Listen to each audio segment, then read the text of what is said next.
Greetings SATF, this is MK Kilmernock.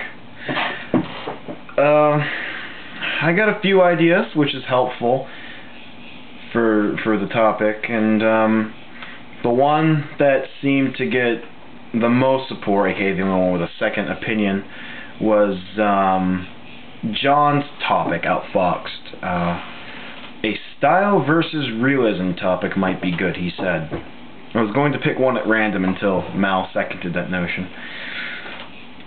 So, without much further delay, I guess I'll begin. Survival of the fittest has been something that's been basing itself on realism for a while. Especially V4. We've been going through great lengths to ensure that this is the most realistic roleplay out of the four, and a great deal more realistic than a lot of the roleplays on the internet. And in doing so, there's a lot of quality control.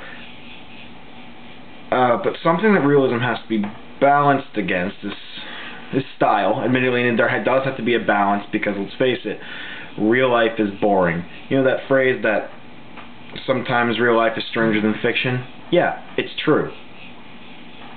Sometimes. And very rarely is it more interesting than fiction. So in fiction you get to have a little fun, because it's not the real world. Because if it were the real world, it would suck. It would suck terribly. And you all know it. So there does have to be some balance between style and realism. I'm not really sure where to go with this from here. I guess the best thing to do... Shut up, chair. The best thing to do would be to bring up some examples where there's been a clash of style and realism. And I'm not going to use my own character as an example. Not right off the bat. I really don't want to. But we've had characters that blur that line. We have concepts that blur the line. I think a terrorist organization getting away with these things time and time again blurs that line. Then again, given national security.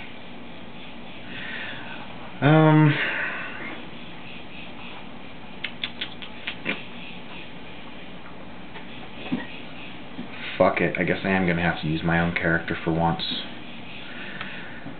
Okay, let's throw Brooke out there for a little bit. Just for a couple seconds. Half of you are going, yeah, half of you are going, boo. He could definitely be an interesting subject for a debate between style and realism, because I think I hit both ends of the scale there.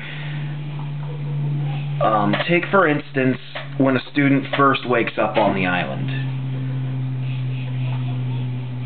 The realistic reaction is in fact a stylistic choice. A lot of people would look around, remember the events from the previous night or a couple hours ago when they were all sitting in that room.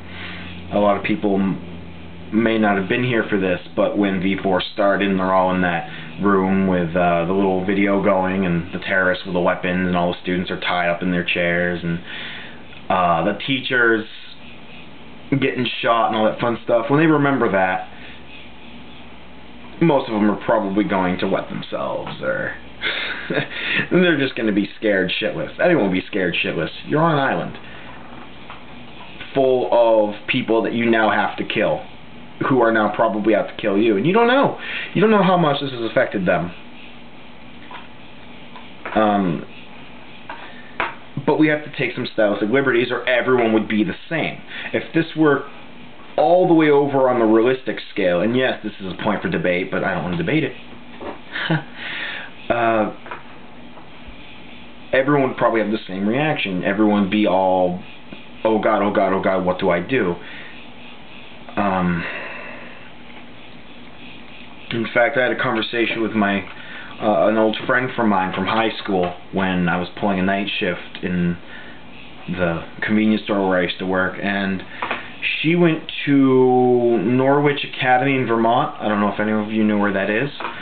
And she said that everyone there had such a strong sense of camaraderie that it was her belief if they were put on the island, everyone would honestly just stay put for the 24-hour period and everyone's collar would be detonated.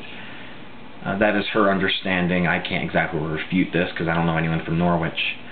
But to support that claim, it is a military-type academy. So they would be taught to enforce that sort of ideal where everyone is, part of this band of brothers. They can't attack each other as such. Obviously, if we were to do that, every version of Survival of the Fittest would be boring as hell. Not to mention a huge letdown after we spent a year in pregame formulating and writing out stories and fleshing out characters. So the style comes in which we make the game interesting, our own creative liberties, where people decide, okay, I'm going to play this game without any regards to whether that is a realistic response or not, because it needs to happen. There needs to be those characters that go out and do that sort of thing in order to have some sort of conflict. So for every Jimmy Brennan, who started off relatively non-violent, if hilarious, there has to be a Cleo. For every Reka, there has to be an Omar Burton. Probably should have used Warren there. Oh well. I used a lot of people.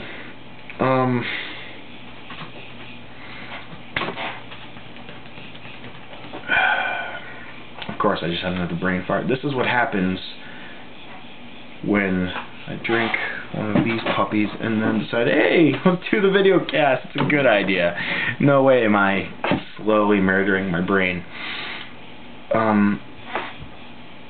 So where exactly should we stand on style versus realism? Well, obviously there's middle ground that we need to fall somewhere. Entirely style, and you don't have Survival of the Fittest anymore.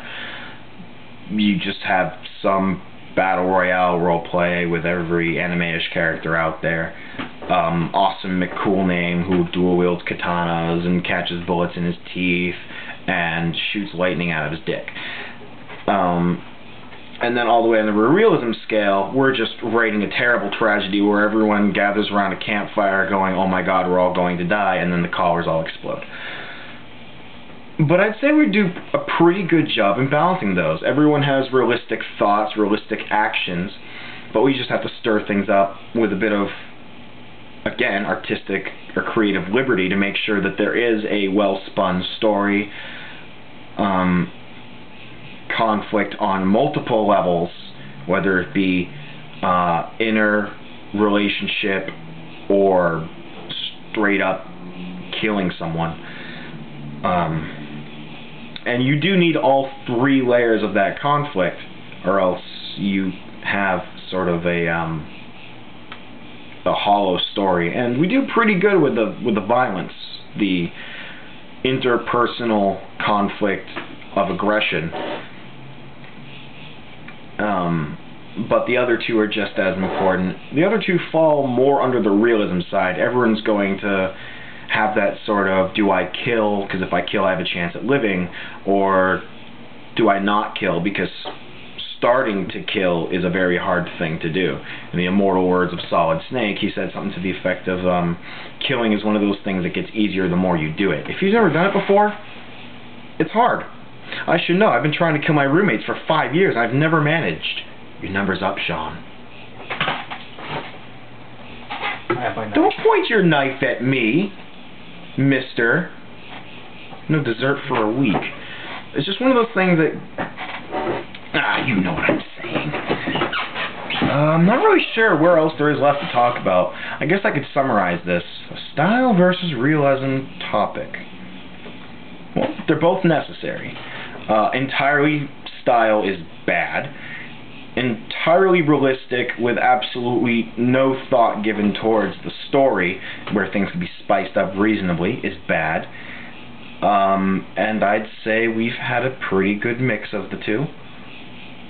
So all in all, things went pretty well. Hopefully that wasn't deliciously vague or anything like that. Yeah, I think I hit the bases pretty good. Yep. Alright, so that concludes this episode of MK's Mouth. I haven't quite finalized it, but I think next week, or whenever I decide, I should probably hit Player Hunters. Player Hunters sounds like a fun topic. Yeah, we'll do Player Hunters, but in the meantime, keep making more suggestions, because I am going to get through as many as I can. And keep watching, I guess.